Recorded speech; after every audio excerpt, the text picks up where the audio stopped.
Oh, this war. I do hate it. 6 or 7 of my daughter's high school friends have all been killed in the air service. Dinsmore Eli was her very best friend. Think of it. I am grateful for the lives of my 2 sons, but I am restless until I see their precious faces. Wherever men have lived, there is a story to be told, and it depends chiefly on the storyteller whether that's interesting or not.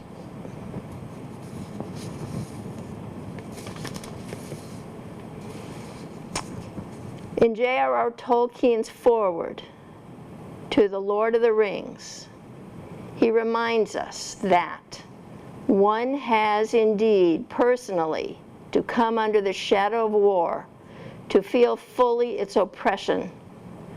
But as the years go by, it seems now, in 1965 when he writes this, often forgotten that to be caught in youth by 1914 was no less hideous an experience than to be involved in 1939 and the following years. By 1918, all but one of my close friends were dead.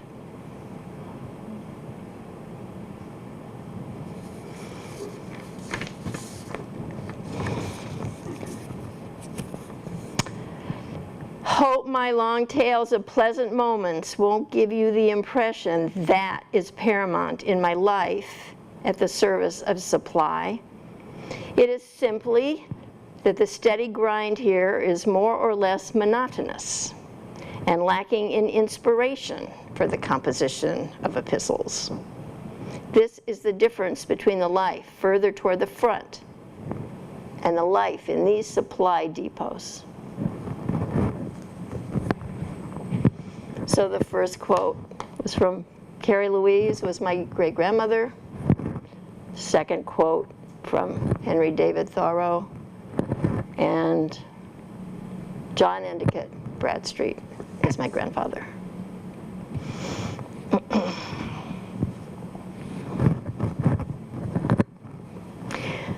I have been working on a project that began 12 years ago when I was looking around for something to do which would bring me closer to home and family than I was feeling that snowy Christmas in New England. You have to know, people, that I am from Tucson, Arizona. I decided to open a packet of letters that I had had for so long I truly cannot remember how or when I acquired them from the family archive. When I opened the packet that Christmas Day, I expected to find letters from both sides of the pond. And I'm sure you know the reference, but I'll say it anyway. The Atlantic Ocean is the pond. But that was not the case. Instead, it turned out to be letters from the man who was to become my grandfather, picture up here, to the woman who was to become my grandmother, and none of her letters back to him. That she wrote many letters is clear from his letters, but they have not survived. The period of my letter packet is roughly August of 1918 to August of 1919. I had not opened the letters earlier because, despite interest, I had just never gotten around to it. There was a sense of mystery and romance attached to them. What if they didn't live up, or what if they did? Once opened, they could be mysterious no more. The first task I set myself that day was to sort them by postmark as to year. Okay, now this is actually kind of an important part of all this letter writing. All the 1918s together and all the 1919s together. And in doing that, I made an interesting discovery. Almost all the letters were numbered. They had numbered their letters to each other to know what had been received, what was missing, and in what order the ones they received were written. The letter sorting really didn't take that long, so I began reading. During the course of 2006, I read the entire collection, sorting 81 letters into 2 boxes, one for 1918, one for 1919, and what I found is they tell a story. The story of a man's year in Europe at the end of the Great War. The story describes his work, his activities, the people he meets, and his travels. It tells about his hopes and frustrations, has dramatic tension, historical context, and he illustrated it largely with postcards. Even if I didn't know this man, I would, I think, enjoy his story. As I was reading, I thought about how old these letters are, and the idea came to transcribe the handwriting to make it easier to read, and to pull them together into something more accessible. Eventually, I donated the letters to the Veterans History Project at the Library of Congress, along with my transcriptions. I was very close to my grandparents. I lived with them or near them for the first 11 years of my life. They had 2 children, my mother and my uncle. My uncle was killed in December 1944 at the Battle of the Bulge.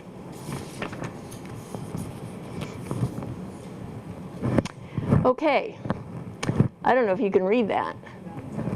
You can't, and it doesn't really matter.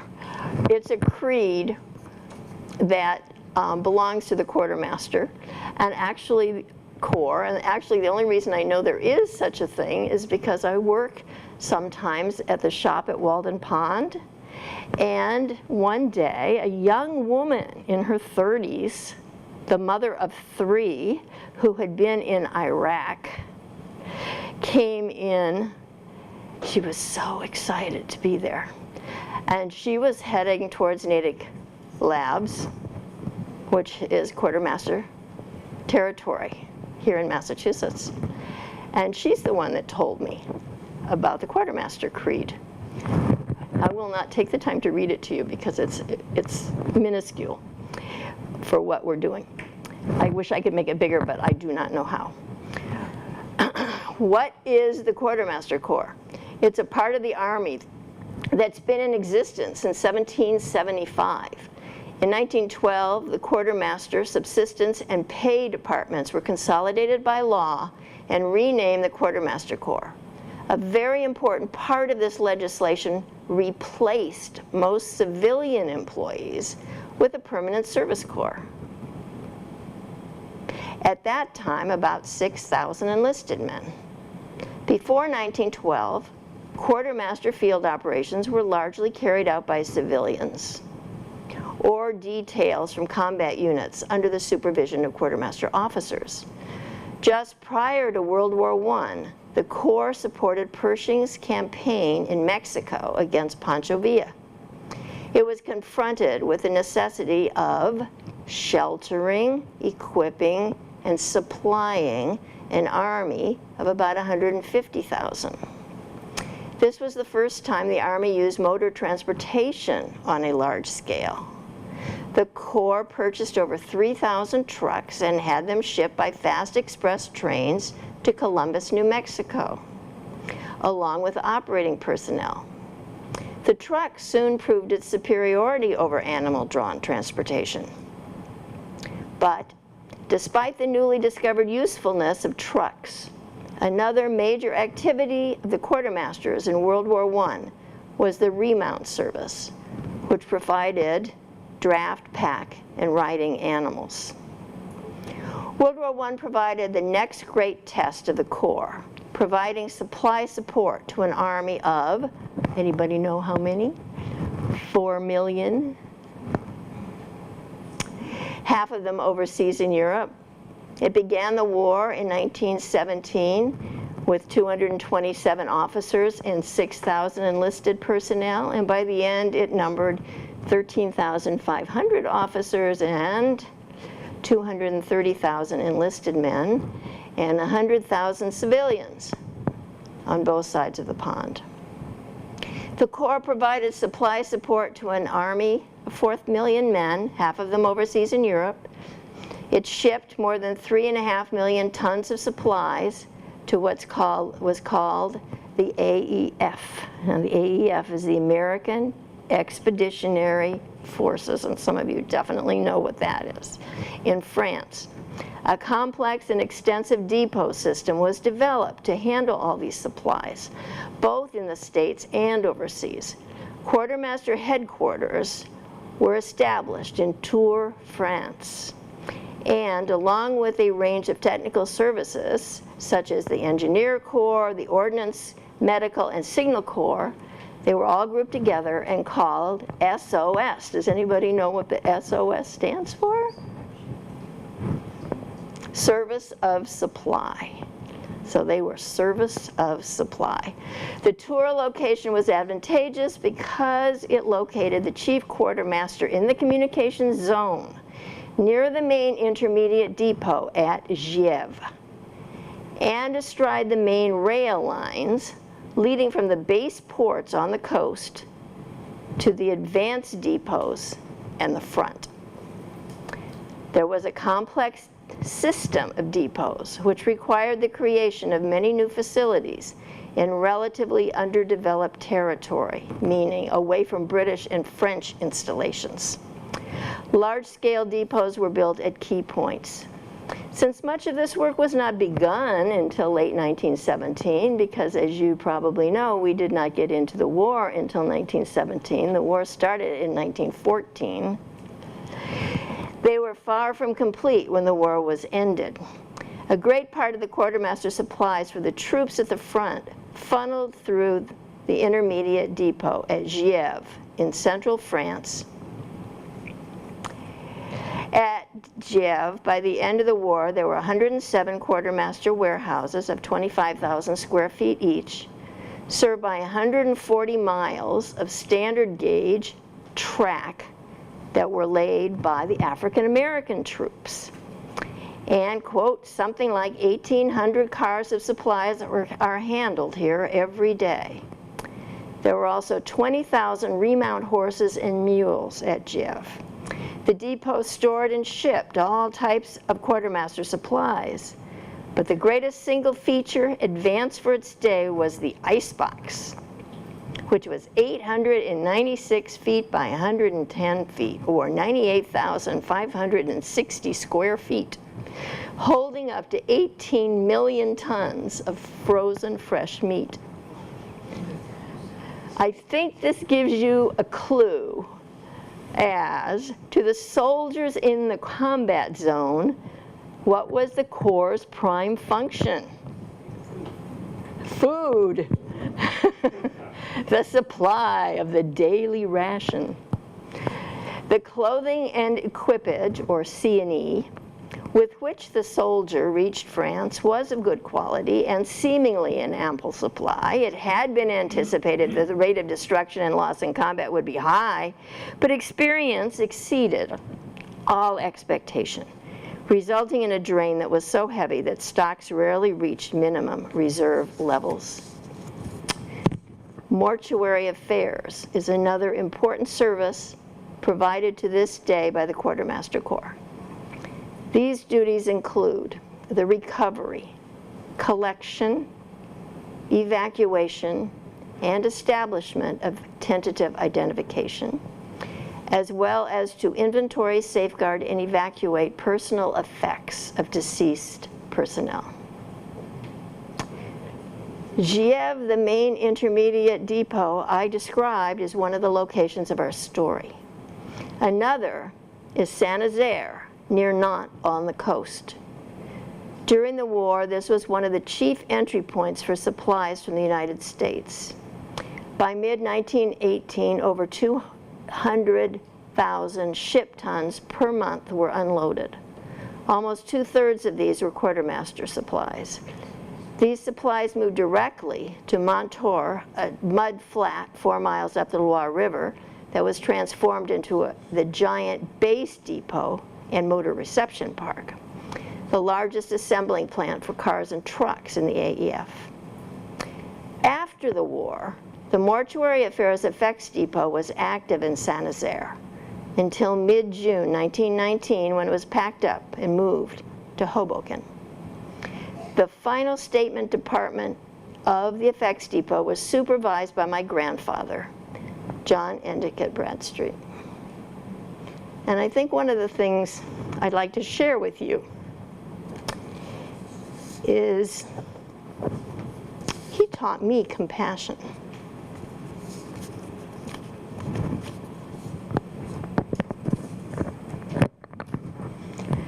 Okay, mostly it's pictures and not reading, so it should be okay. Can I ask a question? Yes, please. All of the statistics that you just given us come out of the letters? No. Oh. No. And thank you for asking that question, because you're going to see a lot of photographs here today, and I was going to share, and I forgot. The photographs came from the archive at the Library of Congress. They were taken back in the day and saved. They were not taken by my grandfather. And I have used them perhaps a little historically inaccurately in order to show them, give them the opportunity to be seen, and to illustrate the points that I want to make. So it's not all just, you know, it's kind of to give a flavor rather than the exact, this is what happened. This is, I mean, this is who took this picture. No, we don't have that. We need the services of supply, said General Pershing. Moreover, the strain on our services of supply made it essential that early relief be afforded by increasing its personnel. He's writing about it after the war. At the same time, the corresponding services of our allies had in certain departments been equally overtaxed, and their responsible heads were urgent in their representations that their needs must be relieved by bringing over American specialists. And you notice the tires, I don't know, again, it looks a little blurry up there, sorry about that. Can you tell those are tires up there, stacked up? Look like giant donuts on the, okay. During the year of letters, almost every time I'm calling my grandfather Andy, okay? Every time Andy describes an outing, it includes getting a puncture. It's hard to imagine how they could supply that many tires. Okay, my grandmother kept these letters in the Victorian desk she inherited from Endicott's mother. When my mother inherited the desk, she eventually passed the letters to me.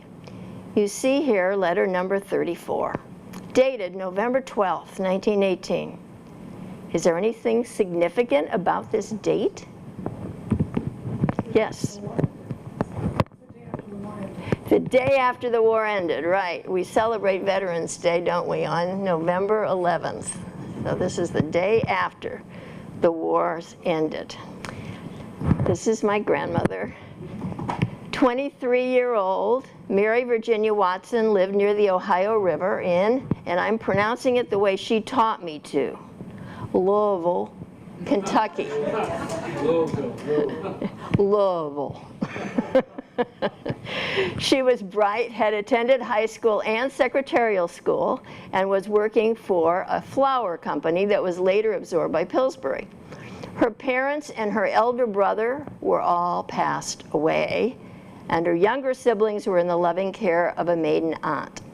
She enjoys many things, including swimming, the theater, and dancing.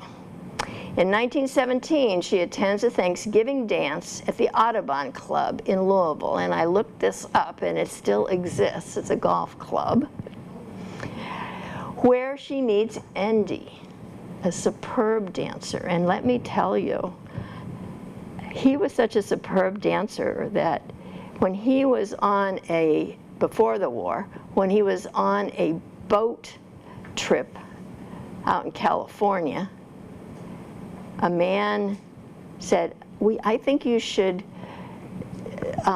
be in the movies. You should do, what do you call it? When you, yeah, screen test. You should have a screen test. And my grandfather was like, huh? That could bring shame to my family. I think he always regretted that, actually. They get to know each other, attend French classes together, have fun, and months later, as he's embarking for Europe, they become engaged. Darling girl, you are surely proving a wonderful correspondent. I don't know what I'd do without your regular sweet and newsy epistles. 25-year-old John Endicott Bradstreet was a first lieutenant in the Quartermaster Corps of the United States Army, enlisting in 1917 before we entered the war. He was made an officer early in 1918. He was the youngest son of a Yankee New England family that had moved to Chicago in the 1870s. He had been working in his family specialty foods brokerage business since he was 14. That was a different era. He quit high school when he was 14 and went to work for his father's company. He had traveled widely and was very sophisticated. In 1915, he was at the San Francisco World's Fair and had been through the newly opened Panama Canal. He had been offered a screen test, as I told you. In autumn of 1917, he was at Jeffersonville, Indiana, an important quartermaster location called Jeff by the soldiers. Thanks to the 1895 bridge over the Ohio River, he was able to transit easily to Louisville, a much larger, more cosmopolitan community. And this is from letter number 1. And I honestly think this is just beautiful. A quote from the letter. The wonderful feeling that swept us all and made my scalp feel queer will forever lift me to the heights of memory. Steaming down the glorious Hudson, surrounded by every type of naval and aircraft, the band playing over there, and the thought of the mission we were at last started on. Our year begins here. This is what Andy numbered, letter number 1. It was written en route and has entries for each day of the transatlantic crossing. August 9th. I usually get to bed with clothes and life belt on at 3 a.m. and then the daily dawn abandoned ship drill comes along at about 5 a.m. I make a rush for the poop decks and get my men out and up. During the day, we can pick up a few hours sleep on deck in the salon. He spells it saloon, but I think he means salon. Or wherever we are able to nod off. In fact, I usually sleep anywhere but in my stateroom on account of the heat. And one might as well when one must sleep in one's wool clothes. And yes, uniforms at that time were all made out of wool. And in fact, in some of the research I did, I found out that they ran out of wool in the United States. And they were getting it from down under and having a hard time getting it. August 11th. Since yesterday, the sea has been acting up. You know, after sundown, no lights are permitted. And the boats steam along silently and in pitch darkness so that the occasional flashes of the electric storm would show up the rest of the convoy, which at other times might be miles away as far as one's chance of seeing them. In letter number 3, August 16th, a torpedo missed our bow last night by 50 feet. And this morning, early, 2 freighters were torpedoed within 20 miles of us. The salon is well filled as usual, but all banging on musical instruments, reading, or playing cards. A sentence from one of the letters I sent her today occurs to me, and I pass it along with apologies. Quote, I have not been seasick, but have fed the fishes several times just to relieve my stomach. Really, the spirit of the men is fine. They write only of the bright side of their voyage. Another writes that he's been very fortunate in getting a special detail during the trip. Namely, he can be found on, quote, a pile of potatoes or astride a broom at any hour of the day or evening. This is an example of a letter that has, they called them red ink specials, that has been censored. This early letter on YMCA stationery shows that the location he mentions was blacked out by one of the Army officers. Not uncommon. And in fact, one of Endy's daily duties as an officer was reading, also known as censoring, outgoing mail from the soldiers. In a later letter he writes, quote, "Officers do censor their own mail, but even then it's subject to a recensoring at the base. Though it's hardly possible that but very little of one man's mail will be censored, one can never tell when it may be their turn. Therefore wisdom, if not conscience, says, live up to the regulations." August 18th, just a line to advise you of arrival in the beautiful Bay of Biscay, a marvelous sight. What's in store for us now, can't say or even guess. Where we go from here, I know not. And so you see the arrow coming in from the side, and that is Brest, where they came in. And then the red is Giev. Brest is beautifully located and on about the finest thing in large bays on the map. Its most interesting features are miles of stone walls and buildings that Caesar left as a memorial to his enterprises. It's good fun roaming into the shops, trying to understand these people, but there's nothing in them. No doubt, thanks to 4 years of war. One becomes familiar with the French money very quickly, but never feels as though he's actually spending the real thing. And this is Tours. On August 20th, letter number 5, he says, "After but 2 days here in Brest, we moved to Giev, where we will probably be assigned, 90 miles from Paris, might as well be 10,000, and 30 from Tours, the wonder spot of La Belle France." Another picture of Tours. P.S. Write out AM-Exp forces, as AEF might conflict with mail for Australian troops. One of the outstanding figures of the history of Tours, and by the way, I learned that from this young woman that I was telling you about, was 4th century Saint Martin, 2nd Bishop of Tours and conscientious objector who shared his coat with a naked beggar. This incident and the importance of Martin in the medieval Christian West made Tours and its position on the route of pilgrimage to Santiago de Compostela a major center during the Middle Ages. And it's of interest that there is an association of quartermasters which has a program named for St. Martin that supports active duty, reserve component, and civilian quartermaster members. August 24th, on the ground here, have now spent 6 nights in France, 1 playing cards on shipboard, 2 in a rest camp, 1 sitting up in one of the 4 trains we took to get here, 1 in a heavenly hotel at Tours, and 1 on the ground here. I'm sure ready from my soul out, from mail from home in Virginia. And I think when he says 4 trains, what I really figured out from other pieces of letters was you never went anywhere without going to Paris first. You know? You had, even though they're not, you know, there's a direct shot over from Brest to Giev, you had to go to Paris first because that's how the way the trains work.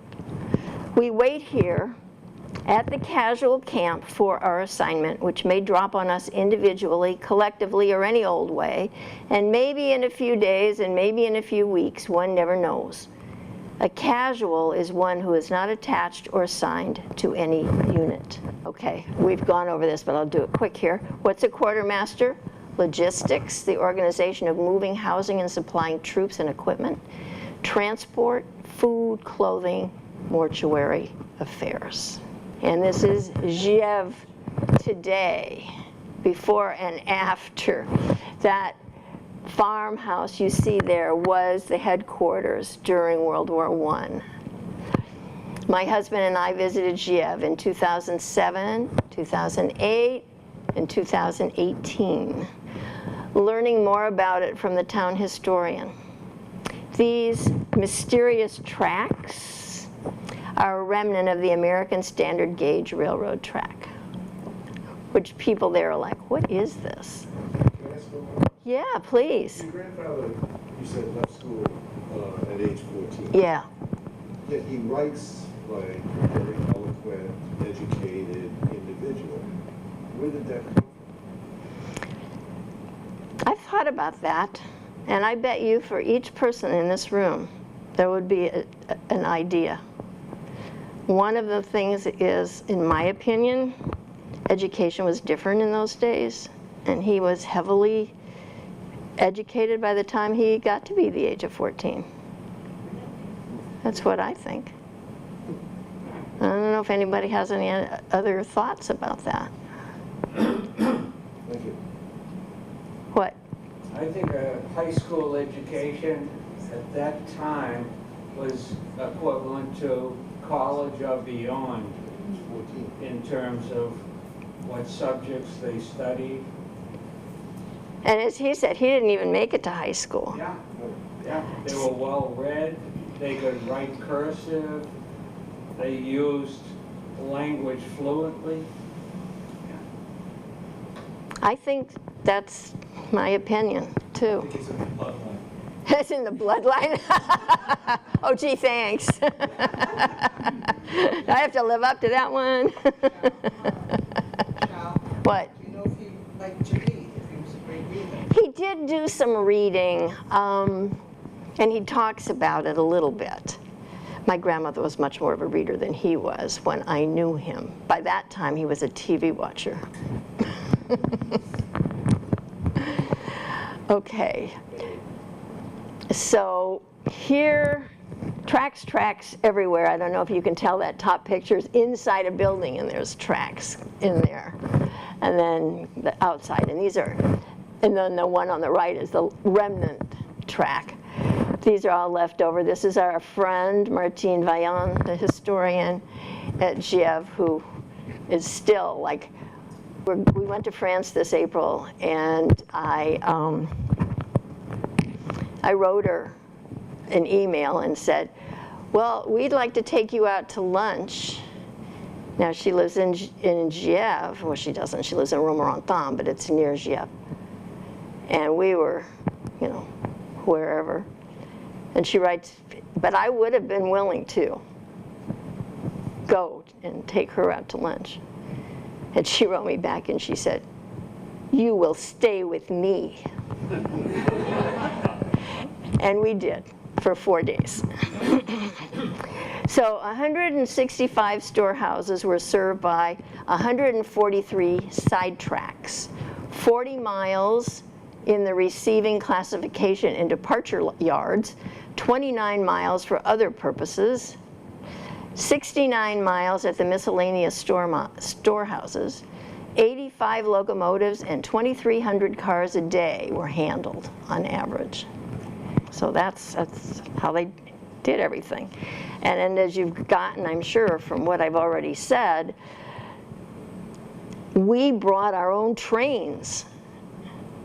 And because we were bringing our own trains, we didn't have the gauge that the French had, so we had to put our own tracks down. So, Romorantin is where Martine lives, a town 12 kilometers from the village of GIEV. The American camp extended from GIEV to Romorantin. The research and remembrances of the American camp are a feature of the regional museum there. This is the second time the museum has done an exhibit on American camp. The first time when we met Martine in 2007, they were just getting ready, and then we went back 2008 so we could actually see the exhibit. And she said, you know, nobody there knew anything about this. This was all like they knew nothing about it. And so she was bringing it to them. So that museum is on the left, and then the two postcards on the right are Romorantin. And you know, if any of you have been fortunate enough as we have to go to France, France doesn't change. France still looks like that. It's a beautiful place. I honestly don't think there's any place more beautiful. There may be places as beautiful, but I don't think there's any place more beautiful than France. And so these are postcards that he sent way back when, but you could go there today and see the same thing, except maybe the clothes might be a little different. This is a map that to illustrate the American camp from the first exhibit, the one from 2008. And you can see up at the top, Air Service Production #2, Balloon Supply Depot below that, General Intermediate Supply Depot, which is, of course, where Andy would have been working. This little blue thing, it says she was kind enough to do this. JEB headquarters, that's my grandfather, JEB, John Endicott Bradstreet.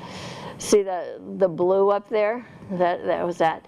And then the little red spot is the cemetery that was on base.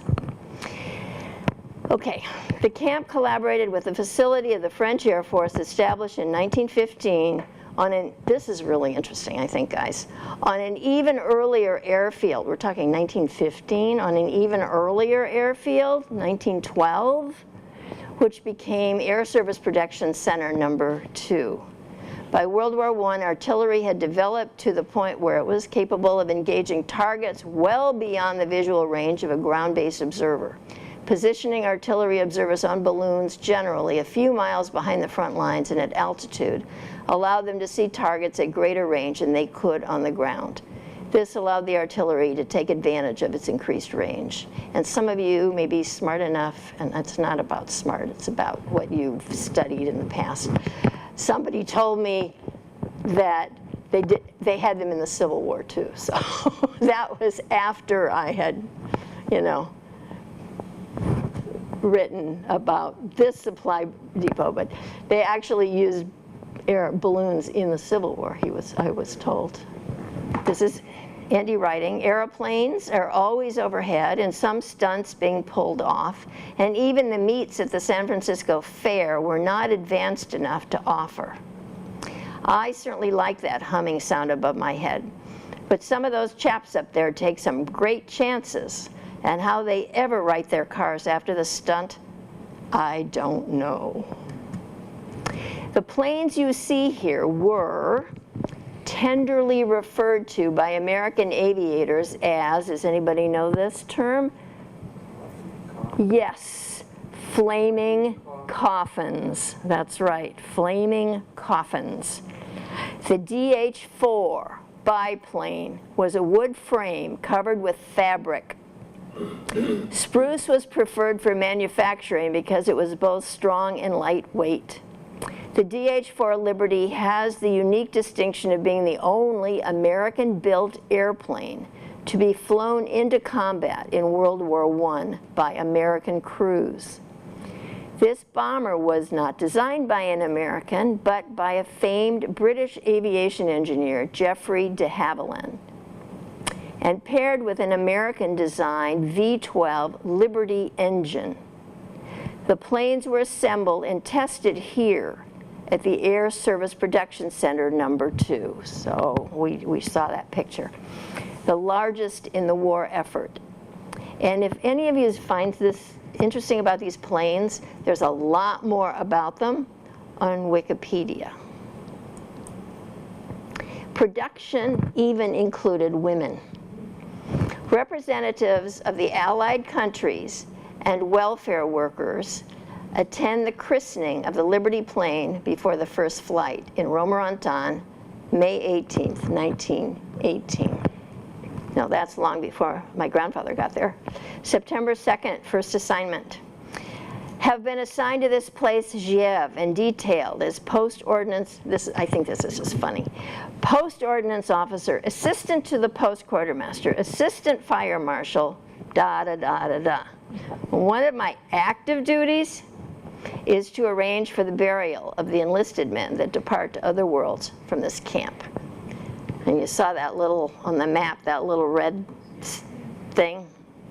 He writes about that, and I'm not sure if I have that included in here, but he writes about that. It was just a little plot of ground, which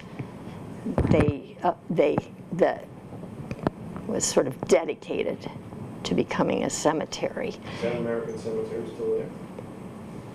Good question. No, it's a good question. Nothing is still there. everything was returned.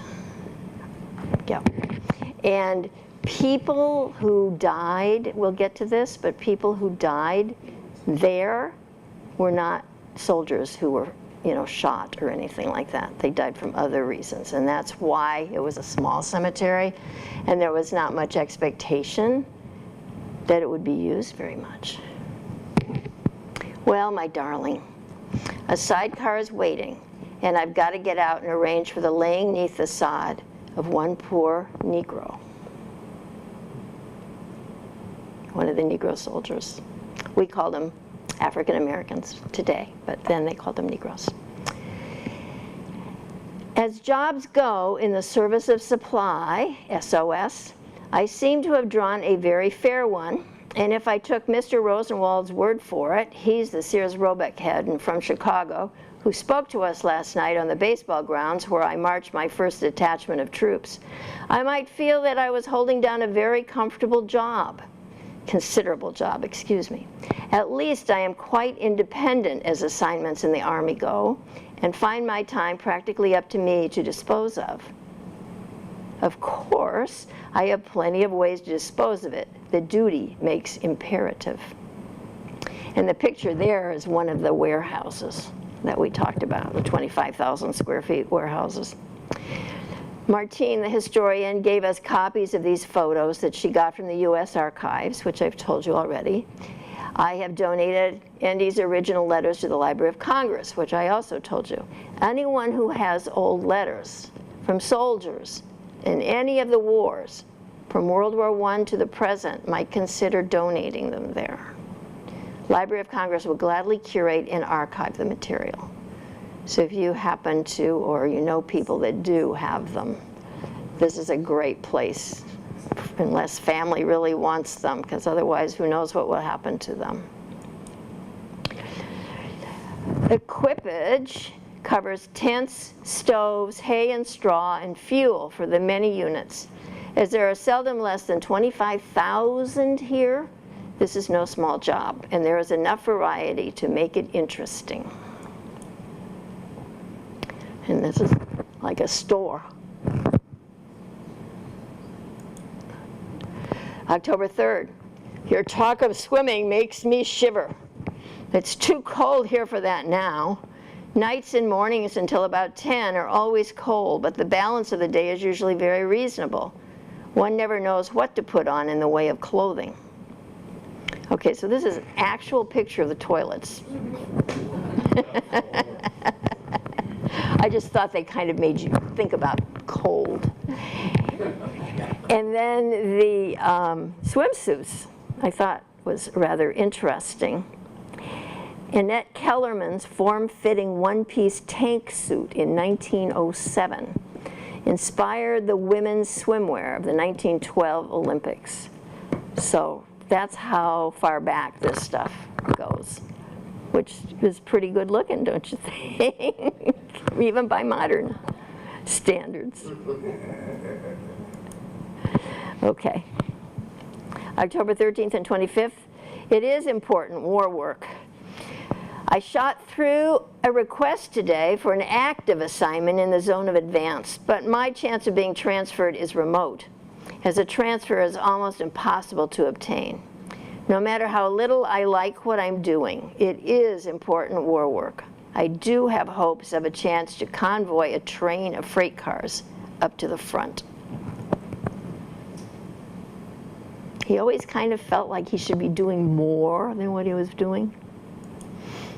But he's having opportunities. This is a car from the Chateau de Valençay. Stopped by for me on Saturday evening, and I went out for a very nice French dinner and danced there. And that is a postcard that he sent. Many American officers came in from all over this part of the country for the dance, and I, for one, had a very decent time, although there were only about 8 ladies present, and they were all madames. Met an honest-to-John prince from the sunny shores of Italy, who's a nephew of the baron who owns that really beautiful estate. I was to spend the night there, And before turning in, I went on an exploring expedition through the underground passages, which are quite worthy of the descriptions of such places in Ivanhoe and other novels. And the construction on Valençay started in 1540 in place of a demolished 12th century castle and was not completed until the 18th century. Well, Valençay was made into an officers' club, and it wasn't even just American officers. There were, they just had the opportunity to use this beautiful place, and they did. My room was quite at the top of one of the main towers, surrounded by a turret.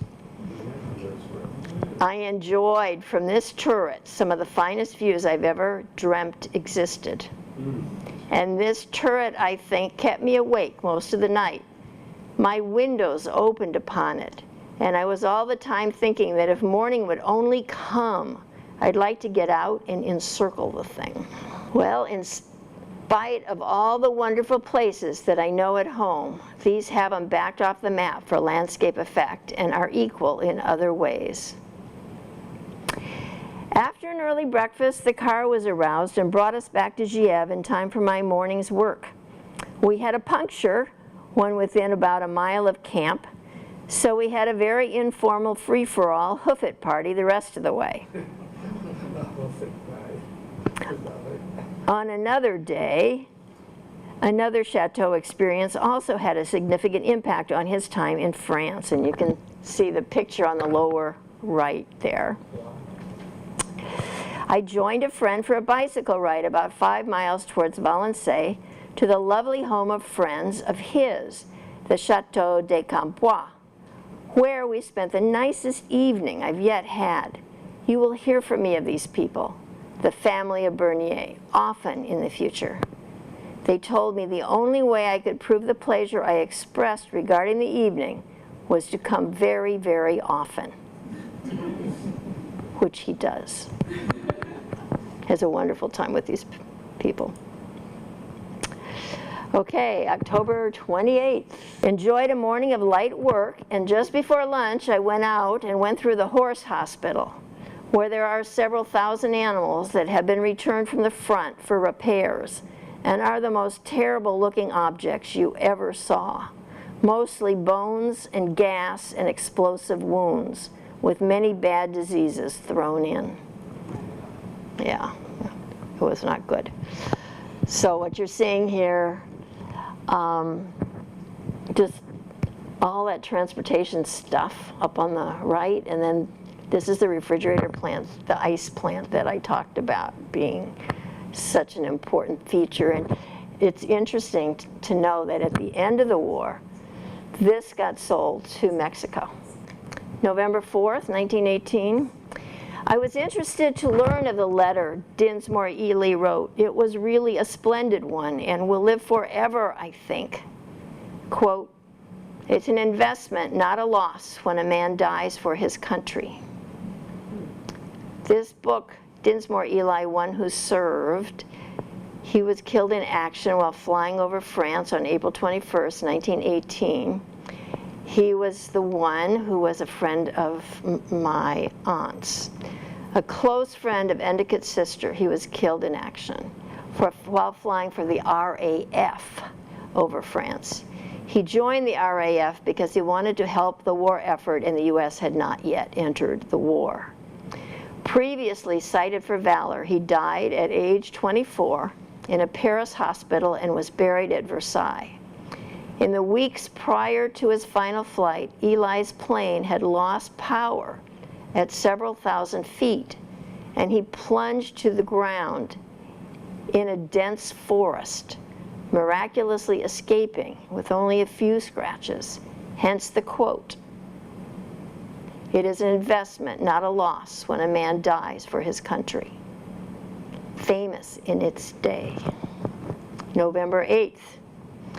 My bunkie, Lieutenant Wilson, left today on a 7-day leave. He will be married tomorrow, and I will be the only American present. A wedding was scheduled for 2 p.m. We divided up the room into 3 horse and antique conveyances and put forth for the home of the mayor. We all did our parts, after which the bride passed a velvet cup for our contributions to the poor, and the happy party returned in state to her home, where we indulged in light eats and beaucoup beverages. Then the proud couple set forth to have their pictures taken, and shortly after, I crept into a 4-seated affair between her sister and cousin, and opposite the 2 elderly ladies, and we promenaded the streets for about 2 hours for the benefit of the natives. About 6 p.m., the group dismounted at one of the best hotels and found time to attack various wines before commencing a scrumptious dinner lasting until 10:30 p.m. The fortunate couple then departed for the home of her family. Signorie, who was a French lieutenant, and I escorted the ladies home, after which we immediately hailed a passing truck for Gieves, which happened to be the one we had come up on earlier in the day. Except for 2 punctures en route, we returned to camp without further adventures. November 12th, fin la guerre. Awfully cold here. I'm off for the shack to attempt to get warm. That's what they called the places where they slept. I started moving C&E into its new quarters this afternoon, some job. Things go on just the same in the SOS, and war, or finie la guerre, I expect will be thus for a considerable time to come. Armistice has been declared yesterday. The warring parties haven't signed the Treaty of Versailles, and that won't happen till June 1919. Troops won't be leaving for home until months from now. When we today celebrate the armistice, we tend to think it was the end of the war. But for Endicott and the Quartermaster Corps, the war looks pretty much exactly the same, except for one thing: a major new war affecting the entire world. The war between humanity and influenza. November 12th. Just heard from one of the Jeff boys that Lieutenant Bannerman had died of the flu at Camp Merritt en route to France. Fine chap, too bad. Flu spread in the States in part. I read this book. This was a really good book, by the way. And he kind of explains what happened. By moving soldiers from one encampment to another and spreading the virus. In essence, there were 2 wars going on: the European conflict and war against the influenza, which was called Spanish flu because, to maintain morale, wartime censors minimized early reports of illness and mortality among the Allies and even Germany. But papers were free to report the epidemic's effects in neutral Spain, creating a false impression of Spain as especially hard hit. Contemporary medicine didn't really understand viral epidemic, or much else for that matter. They were just coming out of the dark ages on medicine, and even those in the medical field who had an idea of what was going on, which the author, has done quite a bit of research on, could not influence the bureaucrats who made troop movement a priority. November 12th. This morning I had just censored a letter enclosing a, quote, small-town Christmas purchase to the father of a Jewish chap in my warehouse. When he came into the office and showed me a newspaper clipping he had just received from home, telling of the sudden death of the father. It seems to me that now the worry is all on this side of the pond, for the doctors seem to finally have this terrible Spanish influenza in hand in the AEF, and we all wonder how our dear ones at home are faring. All the casualties that we have in the SOS die from influenza. He writes about this in October. And pneumonia, with a few exceptions. The influenza went into pneumonia, so a lot of times they just called it pneumonia. They didn't even call it influenza. Most of the wounded that get as far as the hospitals are pulled through, but when the men get caught with these diseases, it's 49 to 1 that they are gone. Today at Camp Merritt, the Camp Merritt Memorial Monument is dedicated to the soldiers who passed through Camp Merritt, Bergen County, New Jersey, especially the 578 people whose names are inscribed at the base of the monument who died of the flu. 1918 flu pandemic lasted from January 1918 to December 1920. It infected 500 million people around the world. 50 to 100 million people died, a quarter of the world's population. In Winnetka, which is his hometown, there has been great trial in sickness among my family in Winnetka, and had not good news of later developments reached me before the letters that Dudley, which was his brother who was also over there, just forwarded to me, I'd have been surely on the rack.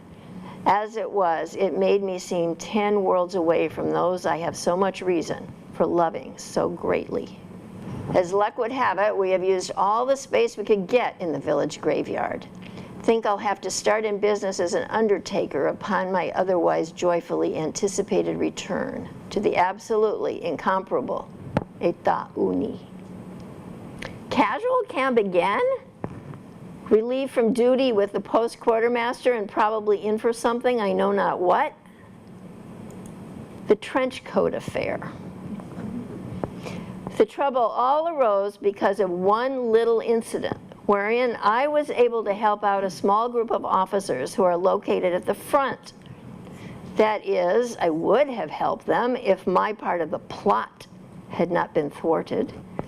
I had not considered it a plot, but the attitude of the colonel signifies that he evidently does. And he writes to the commander at Giev, trench coats have long been very difficult to obtain as a sales item, and recently we received a letter from the office of the depot quartermaster explaining failure to fill our requisitions for same, directing that all trench coats be sent to the 1st and 2nd Armies at the front. I made arrangements to put the transaction through. I regret that my part is considered irregular.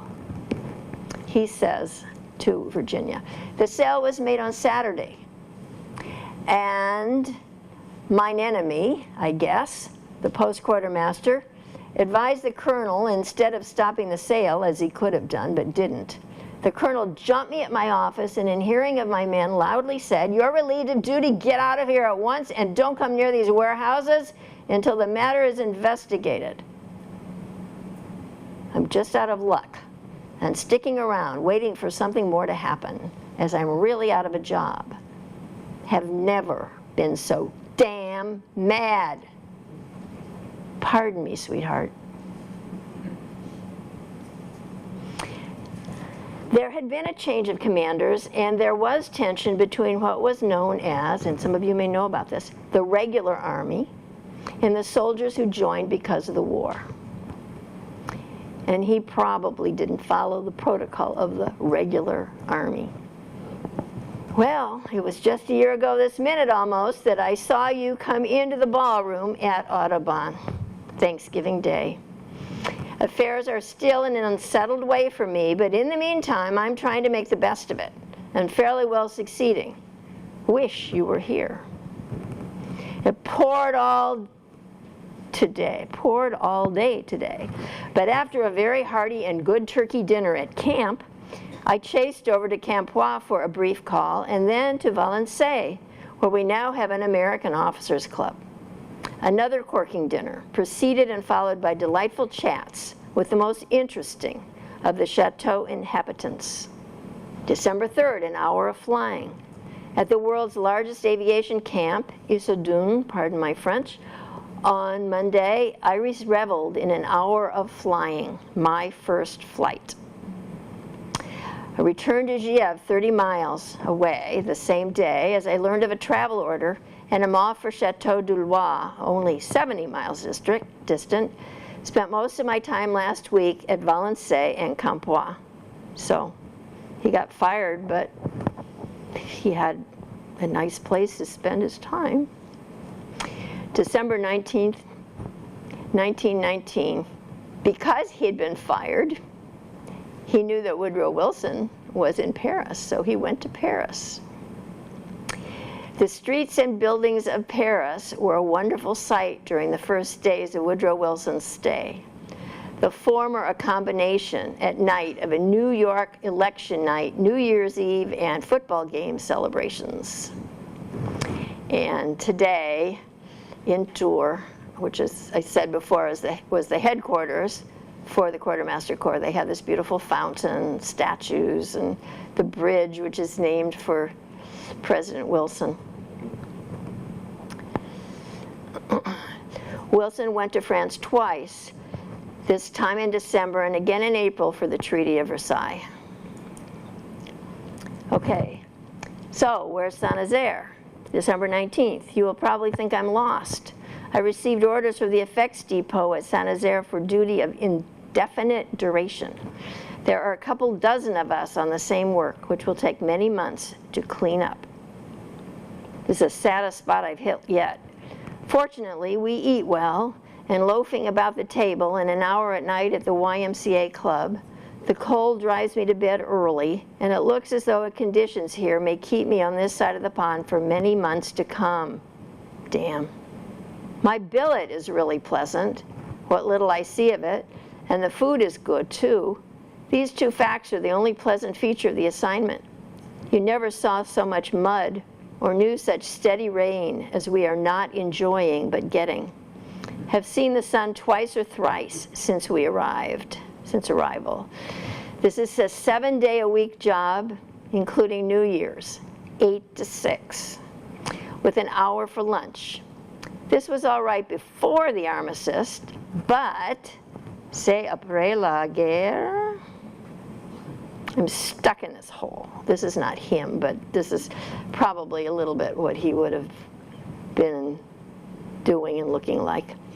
We are permitted 1.5 hours at noon now, so I'm finding time to write before returning to office. But my hand is shaky. I've been writing so many final statements. And then he says, have just heard of the great sorrow that must be very general in the States of the death of dear old TR, the greatest American of his day. And you guys all know who I'm talking about, right? February 8th. First, physically, I'm quite fit. Second, mentally, I'm not so bad as I've annexed a regular job, as jobs here run. Am in charge of the final statement department of the effects depot and have a personnel of 20 officers and half again as many enlisted men. Sometimes I have an extra dozen line officers and aviators sent to me for duty during their stay at Camp Montois, where they must await available transportation home. Sure, and I have captains of infantry and artillery, a pen pushing 7 days a week.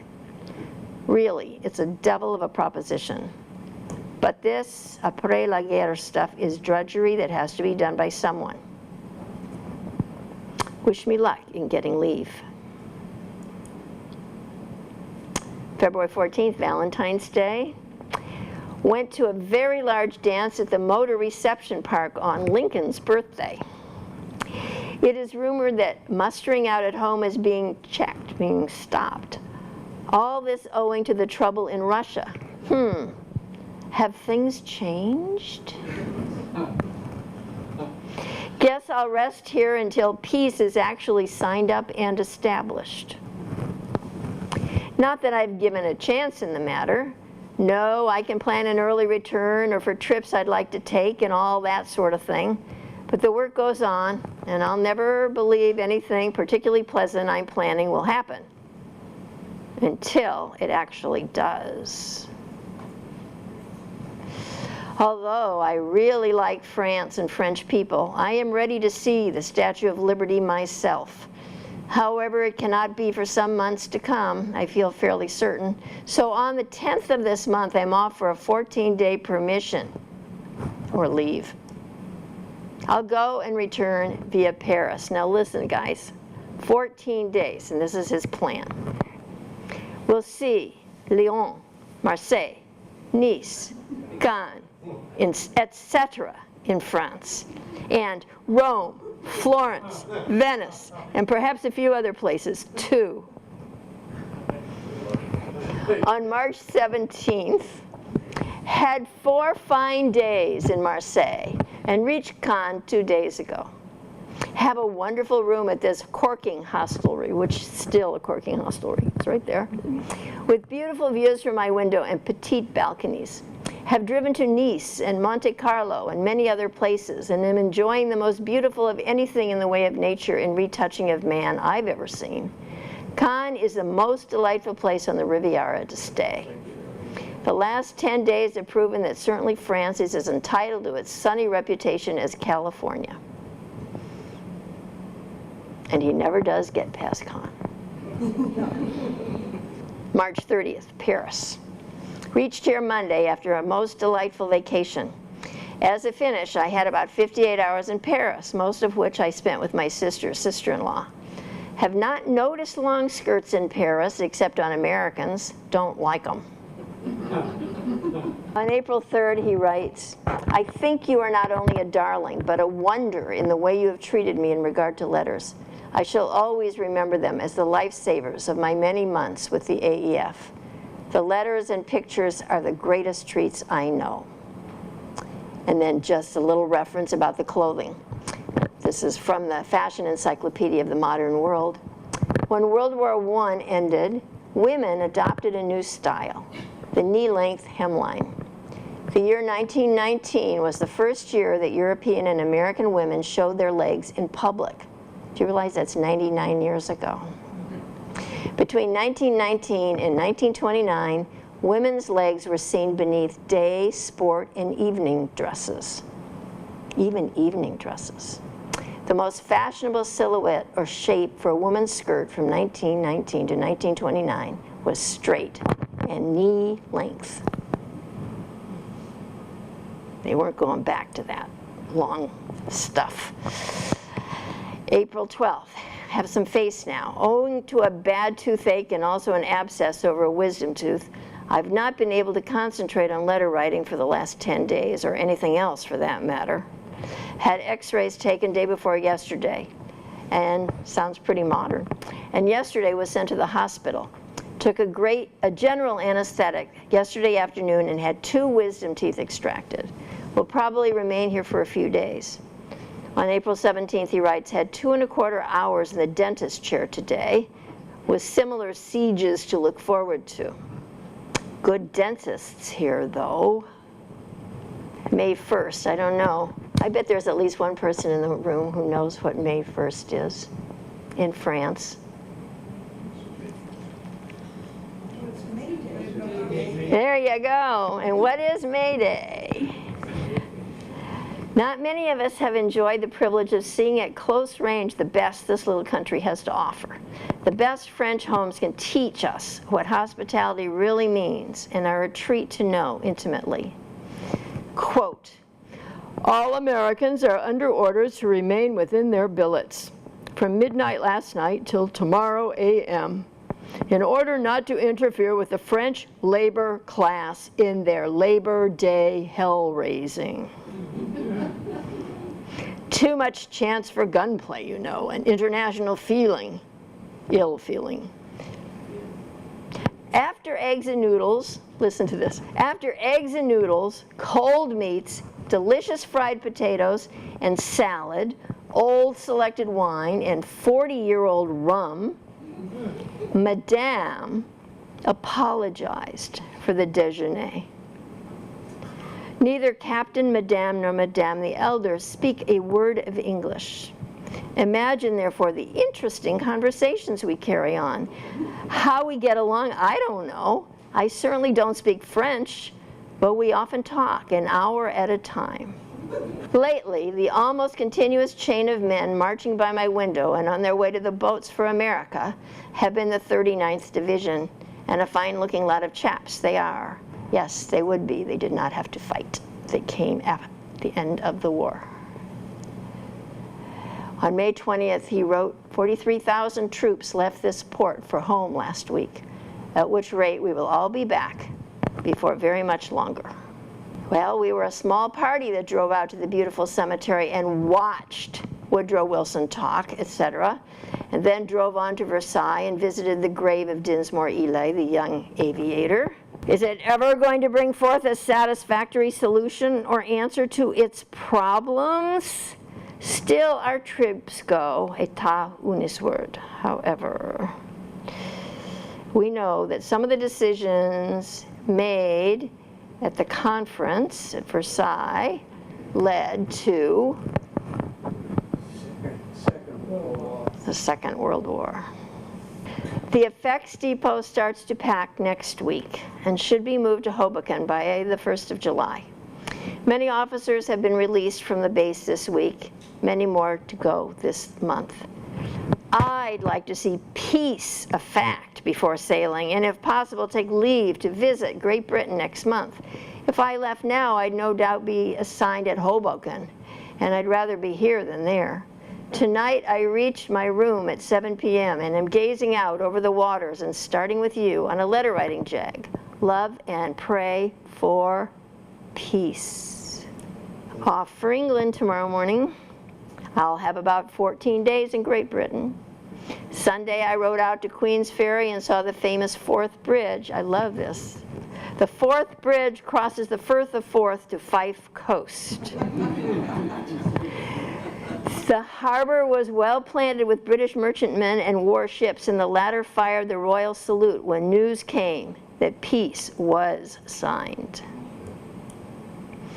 Peace was signed at 3:12 p.m. on Saturday, June 28th. Returned by train to London in time for the peace celebrations on the streets. Piccadilly Circus and Trafalgar Square were particularly sights I'll long remember. Mobs about, and even the bobbies were made to dance in the crowds. And you know, U.S. isolationists blocked ratification of the Treaty of Versailles, which established the League of Nations. He also goes to a party there. Did I tell you of meeting Rudyard Kipling at Mrs. Astor's reception for American servicemen? And annexing his signature in my address book, which I can't find. Also, Lord Reading, ambassador to the U.S. in 1917, and General Pershing were at the same affair. She just opened her house, you know, to all of them. You didn't have to be somebody special. Report for sailing home, July 8th. Found my orders, as anticipated, to report for sailing. Ought to be on my way, with beaucoup others, to Brest within a few days, and home before or about the 1st of August. The AEF branch of the effects depot is entirely closed, as are many other offices here and everywhere. Much love to you, sweetheart. And here is to the sight of you, toot sweet. Their children, Endicott Jr. and Ann Dudley, both served in World War II. That's it.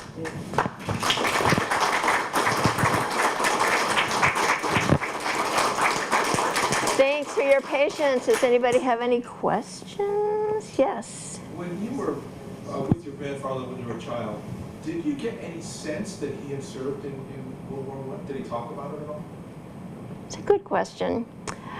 I don't think so. He didn't talk about it, but I think his son died a year before I was born. And my mother said that it really just traumatized him so much. And I think, having worked in the effects depot, like he was writing letters home to all these people who had lost their sons, and then it happened to him. So I think he was kind of traumatized. He didn't really talk about the war. He was kind of an, I can't think of the right word that I want to use, but he liked to to travel. He liked me to have experiences. You know, he would take me places. Like, we drove from Chicago to New York City and, you know, visited the Statue of Liberty and you know, went up to the top of the what? The Empire State Building, thank you. And all this sort of thing, you know. We went around Lake Michigan and crossed the Mackinac. You know, we did all that kind of, I mean, he really liked, he was an adventurous soul. Yes. He didn't go back to France. He didn't. My grandmother went. She had never been. He had, of course. And a very interesting question, Jerry, because my uncle, the one who died, he was he wasn't in casual camp, but there wasn't any action going on right at that a particular time, and he was walking through this little village in Obel, called Obel, in Belgium, and there was this little girl playing, and he started talking to this little girl, and the next thing you know, her parents invited him and his two friends to come and stay with them for a couple of weeks. It was during the holidays, the Christmas holidays. And he did. They went, moved in there and stayed with this family. Well, my uncle, of the three guys that were staying there, was the only one killed. And that family kept in touch with my grandparents. So I have all these letters that Monsieur Piron wrote to my grandparents. And when we were in France in April, we went to Obel. We went to the cemetery where my uncle's buried at Henri Champel, and we met the little girl and her sister at the cemetery. By chance? Not by chance. No. I had, of course, her parents are long gone. Their parents are long gone. But I had been there once before in 1967 when I was hitchhiking around Europe. I went there and, you know, kind of crashed on them, and they were really, really hospitable to me. But we had knew each other, kind of, you know. I mean, we weren't carrying on correspondence or anything, but they, so we emailed. They had a beer, I guess Belgium's known for its beer, and they had a distillery, a brewery. They had a brewery in this little town. They owned it. So I looked it up online, and it still existed, the Piron brand. So I did the contact thing, and I got a response. So I hadn't seen these people since 1967, but they responded, and we met up. It was really nice. It was beautiful, actually. And then we went over to their house afterwards. And How did your uncle die? well, the time that I went to New York with my grandfather, one of the people we went to visit was one of the men that he had been friends with and billeted with there. And he, by this time, is a married man with, you know, children and stuff. And we went there, and I was a kid, like 8. But I remember this guy saying that my uncle, he said, we were all cowering in the trenches. You know, he said we weren't trying to do anything. We were just trying to stay safe. And Andy Jr., got up to fire his rifle, and that's how he died. It was at the Battle of the Bulge, which was at the end of the war. But yeah, so that's what I know about that. Any other questions? Yes. Did you happen to get the records knowing that story of his death in World War II? Sort of I did, because when I was at the Henri Chapelle Cemetery, there are well, probably more than two, but I met two men who work there that are retired military, and they live in the area. They're American military, but they're retired. They live in the area and they run the cemetery, and they have all that stuff. So I got it. Yes.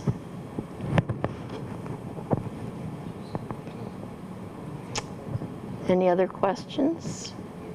Yes. Good to see you again. Thank you. Is there, as a tourist, is there like a tour of American battle places or different stations where, you know, that you can see some of the places as a tourist, if we would go there? You know, I can't actually answer that question. Can anybody? Yeah. Yes, yes. How do you get it? So if you go to they have a website, and if you go to the website, it talks about it.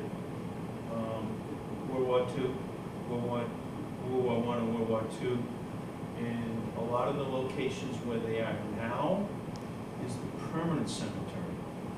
Of course, when the battle is going on, you have to bury them where they are. That they moved the bodies, and yeah. move on from there.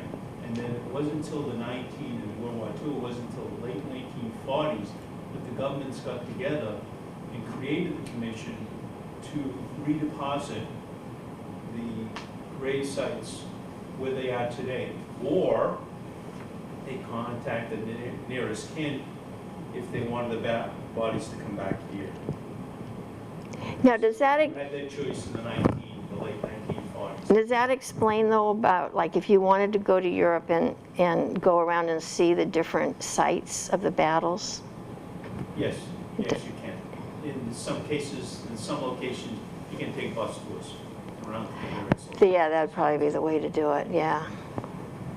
I know there are a number of smaller, privately run tour groups. I've got a friend who does Normandy every year, and he takes a bunch of people with him. So there are other things like that. Yeah, it's just interesting about, like, Kiev, nobody ever even heard of it, you know, and it's just disappeared because it's back to being a little farm again. There's a beautiful American cemetery right there on Normandy Beach. Yes, I've been there. I've been there. It's absolutely beautiful. Yeah. There are several American cemeteries. Yeah, there are. Europe, and Oh, every yeah. one of them is gorgeous. Yeah. Yeah, They're just they are. beautiful. They're so well taken care of.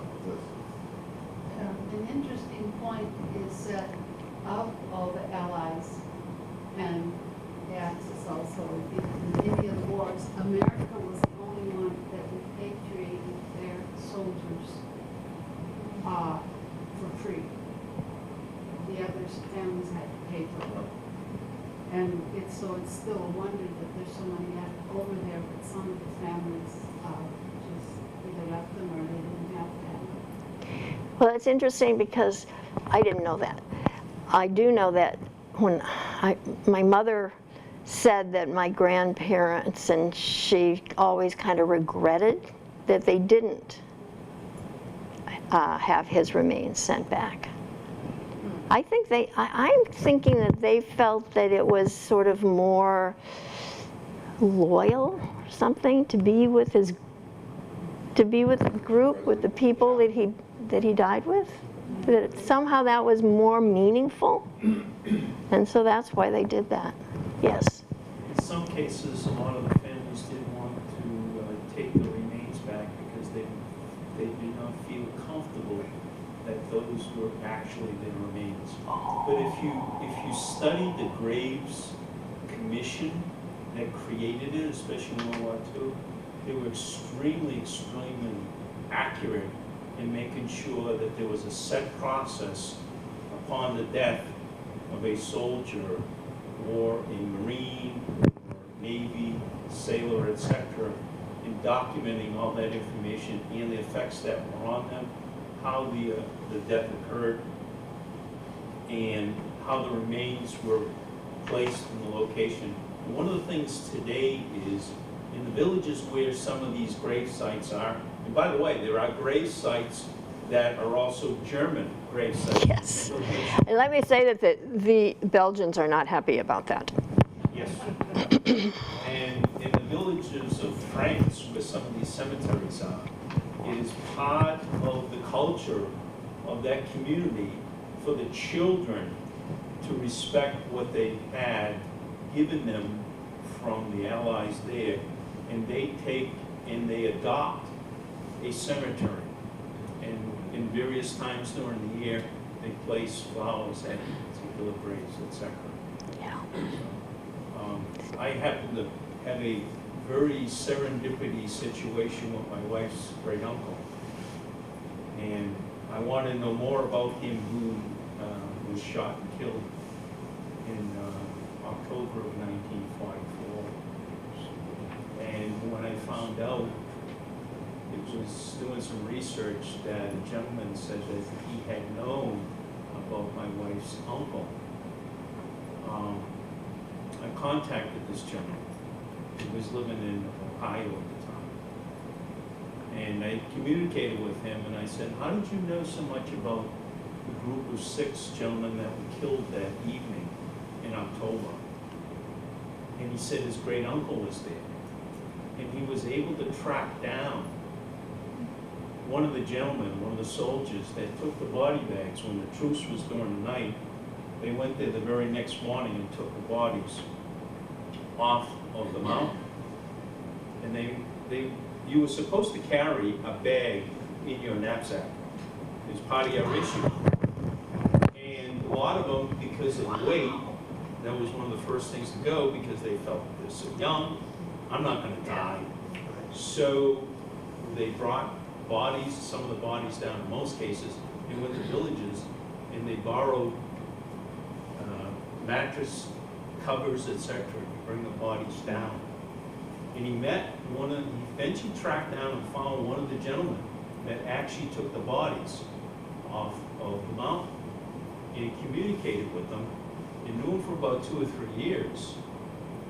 And so he was telling me the story about this, and I says, is the gentleman still around?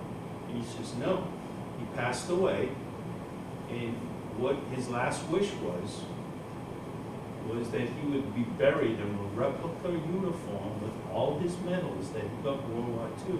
Cost this gentleman that I communicated with $1,200 out of his own pocket to bury this gentleman in Virginia.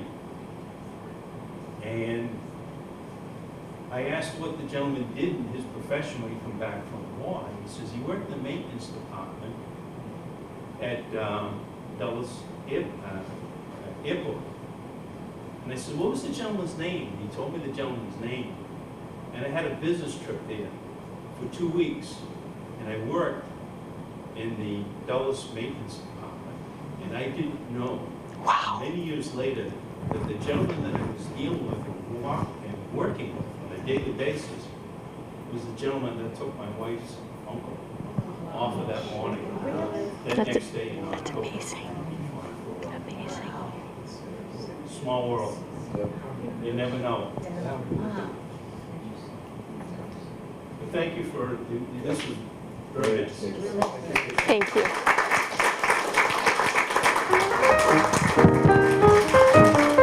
I think you can tell it comes from the heart. Thank you.